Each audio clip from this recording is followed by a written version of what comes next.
রাতে শুরু হয়ে এখনো চলছে ধানমন্ডি ৩২-এ শেখ মুজিবের বাড়ি ভাঙা। আন্দোলনকারীরা সহ উৎসুক জনতা ভিড় করছেন বাড়ির সামনে। সেখানকার সবশেষ পরিস্থিতি জানাতে ঘটনাস্থল থেকে যুক্ত হচ্ছেন সহকর্মী রকিবুল রাহাত। রাহাত, আপনার কাছে জানতে চাই যে এখনো বিক্ষুব্ধ জনতা বাড়ি ভাঙার সঙ্গে জড়িত আছেন কিনা, আর পাশাপাশি এটা জানাবেন যে সেখানকার বর্তমান অবস্থা আপনি কি দেখতে পাচ্ছেন?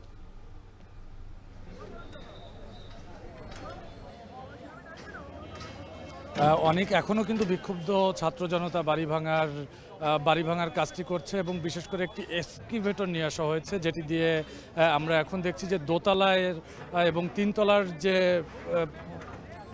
ফ্লোরগুলো রয়েছে সেগুলো মূলত ভাঙার কাজ চলছে। আমি যদি আপনাকে একটু ক্যামেরার চোখে দেখাই তাহলে বিষয়টি আরও স্পষ্ট হবে। আমরা দেখছি যে কিছুক্ষণ বিরতি দিয়ে কিন্তু আবারও বাড়ি ভাঙার কাজ চলছে এবং একই সঙ্গে আমরা দেখছিলাম যে যারা বিক্ষুব্ধ ছাত্র জনতা যারা গতকাল রাত থেকেই ছিল তারাও কিন্তু এখন পর্যন্ত রয়েছে এবং অনেকে আমরা দেখছি কাঠ দিয়ে বা ইট দিয়ে বাড়ির যে বিভিন্ন দেয়ালগুলো রয়েছে সেই দেয়ালগুলো কিন্তু ভাঙার চেষ্টা করছে। তারা বলছেন যে ক্ষোভের তৈরি হয়েছে এই বিগত ১৫ বছরের আওয়ামী শাসনামলে যে পরিমাণ মানুষের প্রতি অত্যাচার করা হয়েছে সেই অত্যাচারের বহিঃপ্রকাশ হিসাবেই কিন্তু তারা এই বাড়িটি ভাঙা হচ্ছে বলে তারা আমাদেরকে জানিয়েছেন। এবং আমরা দেখছিলাম যে সকাল থেকে এই একটি এক্সকেভেটর দিয়ে কাজ করা হচ্ছিল এবং সেটি কিন্তু কিছুটা বিরতি নিয়েছিল, প্রায় ঘণ্টাখানিকের একটি বিরতি ছিল।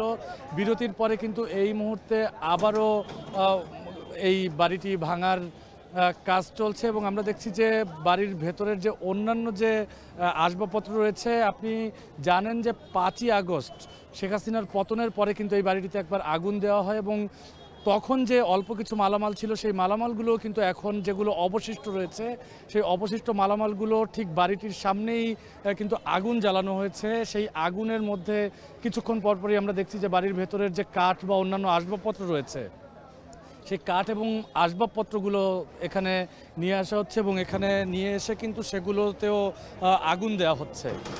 আমরা কিছুক্ষণ আগ পর্যন্তই দেখছিলাম যে ছাত্র জনতা যারা এখন পর্যন্ত রয়েছেন তাদের অনেকেই বলছেন যে তারা গতকাল সন্ধ্যার পর থেকেই এই জায়গাটিতে আছেন এবং তারা এই বাড়ি ভাঙা অর্থাৎ তারা বলছেন যে স্বৈরাচারের শেষ স্মৃতি, সেই স্মৃতি কিন্তু নিশ্চিহ্ন করে দেওয়ার আগ পর্যন্ত তারা এই জায়গাটি ছাড়বে না। এবং এখানে যারা বিক্ষুব্ধ ছাত্র জনতা এসেছে, পাশাপাশি উৎসুক জনতাও এখানে এসেছে, তাদের কাছে আমরা জানতে চেয়েছিলাম যে তারা এই বাড়ি ভাঙার বিষয়টি কিভাবে দেখছে। সেক্ষেত্রে কিন্তু তারা বলছেন যে যেহেতু বিগত ১৫ বছরে আওয়ামী শাসনামলের সময় সাবেক প্রধানমন্ত্রী শেখ হাসিনা যে পরিমাণ অত্যাচার করেছে মানুষের প্রতি, তার সেই অত্যাচারের ক্ষোভের যে বহিঃপ্রকাশ তার অংশ হিসেবেই কিন্তু এই বাড়িটিকে ভেঙে দেওয়া হচ্ছে। এবং তারা বলছেন যে তিনি ছাত্র জনতার অভ্যুত্থানে অর্থাৎ জুলাই গণ অভ্যুত্থানে যে পরিমাণ ছাত্র জনতাকে হত্যা করা হয়েছে সেই ছাত্র জনতাকে হত্যা করার পরেও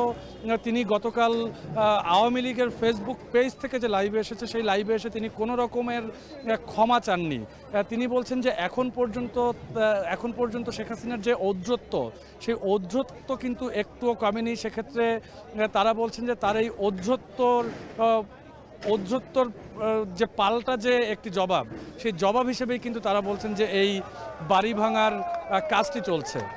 এবং একই সঙ্গে যারা এখানে অংশ নিচ্ছে বাড়ি ভাঙার কাজে তারাও কিন্তু বলছেন যে এই ৩২ নম্বরের বাড়িটিকে ভেঙে এখানে অনেকে বলছেন পাবলিক টয়লেট নির্মাণ করার কথা, অনেকে কিন্তু আবার বলছেন যে এখানে একটি মসজিদ নির্মাণ করা হবে। আবার অনেকে বলছেন যে এই বাড়িটি যেভাবে আছে অর্থাৎ এই যে আধ ভাঙা অবস্থায় বাড়িটি যে রয়েছে সেই আধ ভাঙা অবস্থায় রেখে দিতে, কারণ স্বৈরাচারের কি পরিণতি হয় সেই পরিণতি সাধারণ মানুষ যেন দেখতে পারে তার ব্যবস্থা করার কথাও কিন্তু অনেকে বলছেন। এবং আমরা এখানে আসার পর থেকেই দেখছিলাম যে উৎসুক জনতাও অনেকেই আসছেন, তারা এসে এই রাস্তাটির সামনে ভিড় করছেন এবং ভিড় করে তারা মূলত এই বাড়ি ভাঙার কাজটি দেখছেন এবং একই সঙ্গে অনেকেই কিন্তু ক্ষোভ প্রকাশ করছেন। অনেকেই বলছেন যে বিগত ১৫ বছরে শেখ হাসিনা যে স্বৈরতন্ত্র কায়েম করেছিল, একনায়কতন্ত্র কায়েম করেছিল, তার প্রতিদান তার বাবাকে দিতে হলো এবং যেটি কিন্তু তার প্রায়শ্চিত্ত বলেও কিন্তু এখানে যারা উৎসুক জনতা রয়েছেন এবং যারা বিক্ষুব্ধ জনতা রয়েছেন তারা আমাদেরকে জানাচ্ছেন। এই ছিল ধানমন্ডি ৩২ থেকে আমার কাছে সবশেষ। অনেক রাতে শুরু হয়ে ধানমন্ডি ৩২ নম্বরে এখনও চলছে বাড়ি ভাঙার কাজ। সেদিক থেকে সরাসরি যুক্ত ছিলেন সহকর্মী রকিবুল রাহাত। ৬ মাস আমির হোসেন আমু, শেখ হাসিনার ফুফাতো ভাই আবুল হাসনাত আবদুল্লাহ এবং সিটি সাবেক মেয়র সাদেক আবদুল্লাহর বাসভবন ভেঙে দিয়েছে বিক্ষুব্ধ ছাত্ররা। এছাড়া ভোলায় আওয়ামী লীগ নেতা তোফায়েল আহমেদের বাড়িতে ভাঙচুরের পর এখনও আগুন জ্বলছে আসবাবপত্রে।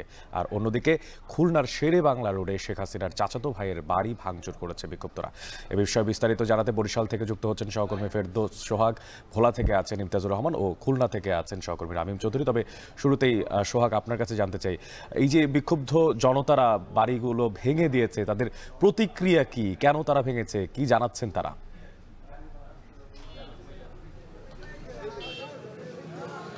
আপনাকে ধন্যবাদ।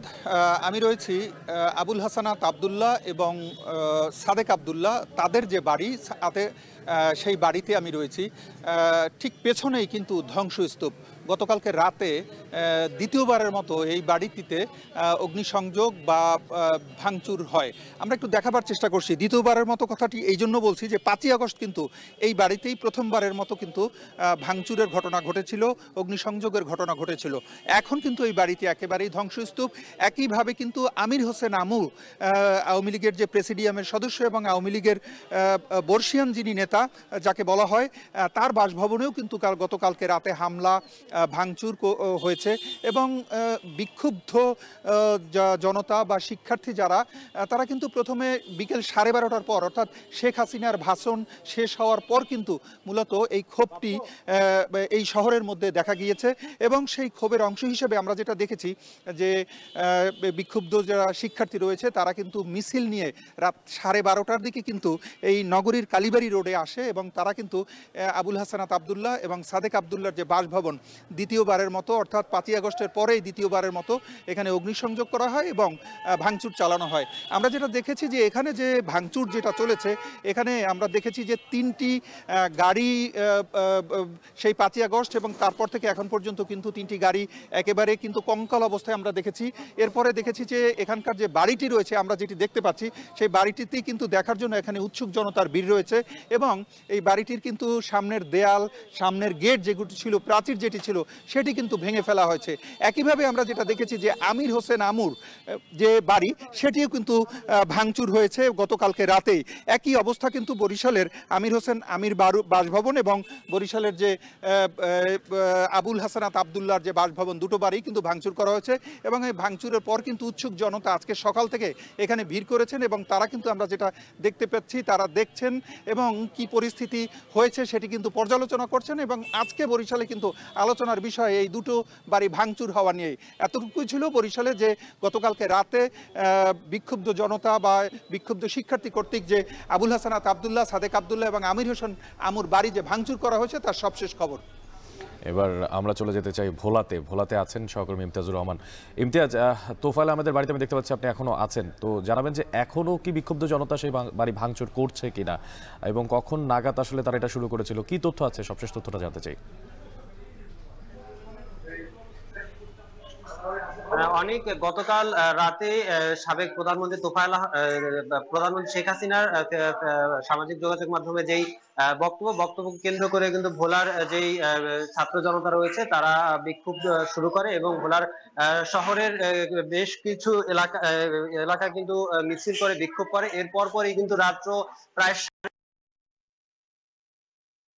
যেই বাসভবন রয়েছে প্রিয় কুটির, এই প্রিয় কুটিরে এসে ভাঙচুর শুরু করে এবং রাত্র প্রায় 2টা নাগাদ পর্যন্ত এখানে ভাঙচুর চলমান রাখে। এরপর পরই কিন্তু বিক্ষুব্ধ ছাত্র জনতা এখানে অগ্নিসংযোগ করেছে এবং এই রাতে অগ্নিসংযোগের পরপরই কিন্তু তারা যেই সকল এই বাড়িতে আসবাবপত্র ছিল সেগুলো কিন্তু বের করে কিন্তু তার যেই শহরের রাস্তার মাঝখানে কিন্তু একরকম তারা অগ্নিসংযোগ দিয়েছে। কিন্তু গত রাতে যে আগুন দিয়েছিল সেই আগুন কিন্তু এখনো তার বাসভবনে জ্বলছে। আপনি দেখতে পাচ্ছেন যে আমার ক্যামেরার মাধ্যমে দেখানোর চেষ্টা করছে যে এখনো কিন্তু তোফায়েল আহমেদের বাসভবনে দোতলায় আগুন জ্বলছে। এছাড়াও তার যে রুম রয়েছে এবং ডাইনিং স্পেস, সকল স্পেসের যেই এখনো অগ্নিসংযোগ জ্বলতেছে এবং এছাড়াও যেই এখানে উৎসুক জনতা রয়েছে, উৎসুক জনতা আসছেন এবং দেখতেছেন এবং যে যেরকম পারছে এবং যা পাচ্ছে যা হাতে করে নিয়ে যাওয়ার চিত্র কিন্তু আমরা সকাল থেকে দেখতে পেয়েছি। আপনাকে দেখানোর চেষ্টা করি যে এখানে যেই অগ্নিসংযোগের মাধ্যমে ধোঁয়া বেরোচ্ছে, আগুন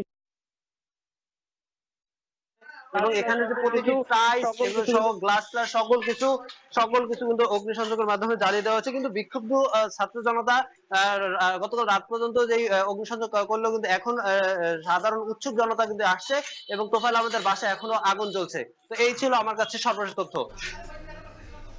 এবার চলে যেতে চাই খুলনাতে, সেখানে আছেন সহকর্মী রামিম চৌধুরী। রামিম, আমি দেখতে পাচ্ছি আপনার পেছনে একেবারে বিধ্বস্ত অবস্থা।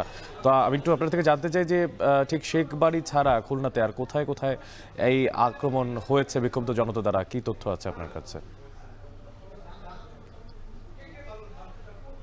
অনেক খুলনার শেরেবাংলা রোডের যে শেখবাড়ি খ্যাত যে বাড়িটি ছিল, সেই বাড়িটি কিন্তু একেবারেই ধ্বংসস্তূপে পরিণত হয়েছে। আমি কিন্তু ঠিক সেই জায়গাটিতে রয়েছি। এর পাশাপাশি খুলনা নগরীতে শেখ মুজিবুর রহমানের যে মোরাল ছিল বা প্রতিকৃতি ছিল যেসব জায়গায়, সেসব জায়গাতে কিন্তু ভাঙচুর করা হয়েছে। তো এই মুহূর্তে আপনি দেখতে পাচ্ছেন যে খুলনায় যে শেখবাড়ি খ্যাত যে বাড়িটি ছিল শেরেবাংলা রোডে, সেই বাড়িটি কিন্তু যে ধ্বংসস্তূপ সেটি কিন্তু আপনি দেখতে পাচ্ছেন। এই মুহূর্তে কিন্তু এই বাড়ির আশপাশ ঘিরে কিন্তু সাধারণ যে উৎসুক জনতা তারা কিন্তু এখন এই মুহূর্তে রয়েছেন এবং বেশ কিছু মানুষকে আমরা দেখেছি ভাঙচুর কিন্তু এখনও করছেন এবং তারা ভেঙে ভেঙে এখান থেকে রড সহ ইট সহ বিভিন্ন জিনিস তারা নিয়ে যাচ্ছেন এখান থেকে ভেঙে চুরে। এর আগে কিন্তু গত 4 আগস্টেও কিন্তু এই বাড়িতে 2 থেকে 3 দফা ভাঙচুর করা হয়েছিল এবং এখানে অগ্নিসংযোগ করা হয়েছে। তারপরে শুধুমাত্র স্থাপনাটি ছিল এবং সেটি কিন্তু গতকাল রাতে ছাত্র জনতারা এসে কিন্তু সেটি একেবারেই ভেঙে চুরে দিয়ে গেছেন বোলডোজার দিয়ে। এখানে আপনি দেখতে পাচ্ছেন কিন্তু একেবারেই ধ্বংসস্তূপে পরিণত হয়েছে কিন্তু এই জায়গাটি। এখানে আমরা দেখেছি যে গতকাল রাতে কিন্তু 9টার পর থেকে কিন্তু বিক্ষুব্ধ জনতা এখানে এই স্থানে আসতে শুরু করে এবং এখানে এসেই কিন্তু মূলত গতকাল রাতে সোশ্যাল মিডিয়ার মাধ্যমে যে বক্তব্য দিয়েছে শেখ হাসিনা, তারপর থেকেই কিন্তু বিক্ষুব্ধ জনতারা এখানে এসে ভাঙচুর করা শুরু করেছে এবং খুলনা শহর পুরোটাই কিন্তু প্রায় উত্তাল হয়ে উঠেছিল পুরো রাত জুড়ে। এবং এখানে কিন্তু প্রথমে ছাত্র জনতারা এসে কিন্তু তারা এখানে হাতুড়ি সহ বিভিন্ন জিনিস দিয়ে ভাঙচুর শুরু করে। সামনের যে গেট ছিল সেই গেটটি ভেঙে তারা ভিতরে ঢুকে, তারপরে কিন্তু একটি বোলডোজার নিয়ে আসা হয় এবং এনে কিন্তু তারপরে এই যে বিল্ডিংটি রয়েছে একেবারেই এই স্থাপনাটা ভেঙে গুড়িয়ে দেওয়ার চেষ্টা করে তারা। এর পাশাপাশি খুলনা বিশ্ববিদ্যালয় একটি এই যে এখানে শেখ মুজিবুর রহমানের যে মোরাল, সেই মোরালটি কিন্তু ছিল, সেটি কিন্তু ভেঙে ফেলার চেষ্টা করা হয়েছে বুলডোজার দিয়ে। এর পাশাপাশি অন্যান্য জায়গা, যেসব জায়গাতে শেখ মুজিবুর রহমান সহ শেখ হাসিনা পরিবারের সদস্যদের যে স্থাপনা বা যে প্রতিকৃতি রয়েছে, সেই জায়গাগুলো কিন্তু ভেঙে ফেলার চেষ্টা করা হয়েছে। সাধারণ মানুষ বা এই যে বিক্ষুব্ধ ছাত্র জনতা, তাদের একটাই দাবি যে স্বৈরাচার শেখ হাসিনার কোনো স্থাপনা, তার পরিবারের সদস্যদের কোনো স্থাপনা রাখা যাবে না। এখানে কিন্তু শেখ হাসিনা চাচা আবু নাসেরের 5 সন্তান, তারা কিন্তু শেখ হেলাল, শেখ জুয়েল সহ 5 সন্তান যারা ছিল, 5টি ছেলে, তারা কিন্তু এখানে থাকতো। তো সে কারণে সবাই বলছে যে খুলনা থেকে একেবারে স্বৈরাচারের যে ইতিহাস রয়েছে সেগুলো মুছে ফেলা হবে। তো এই ছিল আমার কাছে খুলনা থেকে সবশেষ খবর। অনেক ক্ষমতাচ্যুত প্রধানমন্ত্রী শেখ হাসিনার ভার্চুয়াল বক্তব্যের জেরে খুলনা, বরিশাল, ভোলা সব জায়গায় চলছে ভাঙচুর। সে বিষয়ে সবশেষ জানাচ্ছিলেন সহকর্মীরা।